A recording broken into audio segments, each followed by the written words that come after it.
March 13th, 2020. Friday of the second week of Lent. A reading from the book of Genesis. Israel loved Joseph best of all his sons, for he was the child of his old age, and he had made him a long tunic. When his brothers saw that their father loved him best of all his sons, they hated him so much that they would not even greet him. One day, when his brothers had gone to pasture their father's flocks at Shechem, Israel said to Joseph, "Your brothers, you know, are tending our flocks at Shechem. Get ready, I will send you to them."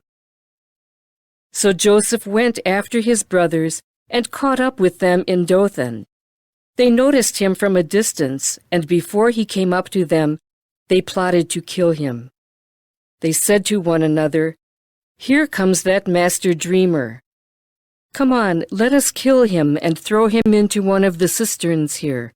We could say that a wild beast devoured him. We shall then see what comes of his dreams." When Reuben heard this, he tried to save him from their hands, saying, "We must not take his life." Instead of shedding blood, he continued, "Just throw him into that cistern there in the desert, but do not kill him outright." His purpose was to rescue him from their hands and return him to his father. So when Joseph came up to them, they stripped him of the long tunic he had on. Then they took him and threw him into the cistern, which was empty and dry. They then sat down to their meal. Looking up, they saw a caravan of Ishmaelites coming from Gilead, their camels laden with gum, balm, and resin, to be taken down to Egypt.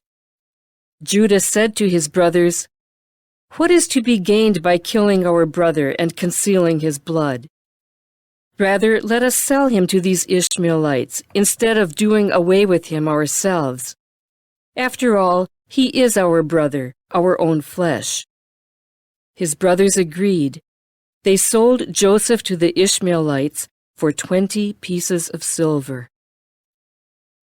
The word of the Lord.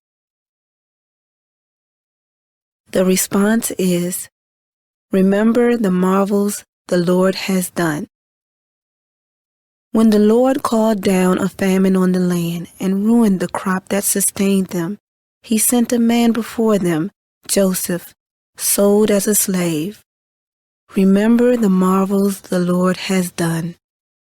They had weighed him down with feathers, and he was bound with chains, till his prediction came to pass, and the word of the Lord proved him true. Remember the marvels the Lord has done. The king sent and released him.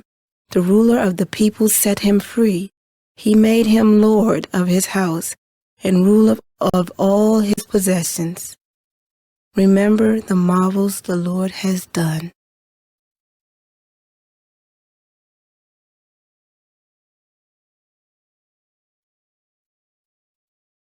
A reading from the Holy Gospel according to Matthew. Jesus said to the chief priests and the elders of the people, "Hear another parable. There was a landowner who planted a vineyard, put a hedge around it, dug a winepress in it, and built a tower. Then he leased it to tenants and went on a journey. When vintage time drew near, he sent his servants to the tenants to obtain his produce. But the tenants seized the servants, and one they beat, another they killed, and a third they stoned. Again he sent other servants, more numerous than the first ones, but they treated them in the same way. Finally, he sent his son to them, thinking, 'They will respect my son.' But when the tenants saw the son, they said to one another, 'This is the heir. Come, let us kill him and acquire his inheritance.' They seized him, threw him out of the vineyard, and killed him. What will the owner of the vineyard do to those tenants when he comes?" They answered him, "He will put those wretched men to a wretched death and lease his vineyard to other tenants, who will give him the produce at the proper times." Jesus said to them, "Did you never read in the Scriptures, 'The stone that the builders rejected has become the cornerstone. By the Lord has this been done, and it is wonderful in our eyes. Therefore I say to you, the kingdom of God will be taken away from you and given to a people that will produce its fruit." When the chief priests and the Pharisees heard his parables, they knew that he was speaking about them. And although they were attempting to arrest him, they feared the crowds, for they regarded him as a prophet. The Gospel of the Lord.